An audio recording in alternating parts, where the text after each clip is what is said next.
100 మంది రావాలి, 200 మంది రావాలా? ఈ క్రైస్తవులు మొత్తం హరినామ సంగీతం చేయాలా?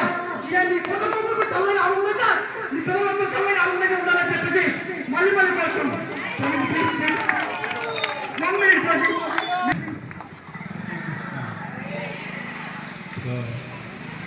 గోపీనాథ్ అందరూ చాలా కృతజ్ఞతగా నిలబడి ఉన్నాం. ఎందుకంటే ఈ కలియుగంలో హరినామం వినిపించడం అనేది చాలా కష్టం. మన ఊరికి తెలుసు ఆయన సినిమా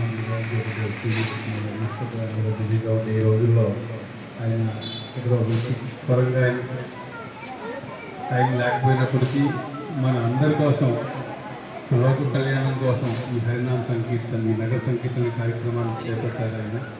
సో మనందరూ సపోర్ట్ చేస్తూ, అలాగే ఈ చుట్టుపక్కల మనందరినీ కూడా మనం విజ్ఞప్తి చేస్తూ ఇస్కాన్ విశాఖపట్నం తరఫున ప్రతి శనివారం కూడా ఈ నగర సంకీర్తన కార్యక్రమం జరుగుతుంది.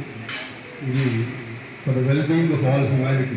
ఇది నా ఒక్కరి కోసం, మీ ఒక్కరి కోసం కాదు, కేవలం ప్రపంచం అందరూ త్వరగా ఉండాలంటే ఈ కలియుగం యొక్క రికమెండేషన్ మనందరికీ. ఎందుకంటే విద్య వేదాలు తెలియదు కాబట్టి ఈ నామ సంకీర్తన అనేది తెలియదు.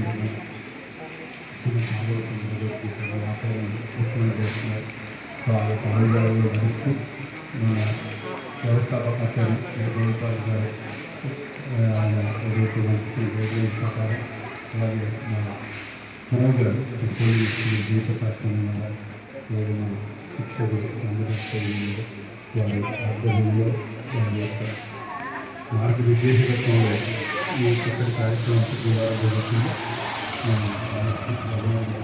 అందరూ కలిసి కష్టపడిన కార్యక్రమం పాల్గొన్నారు.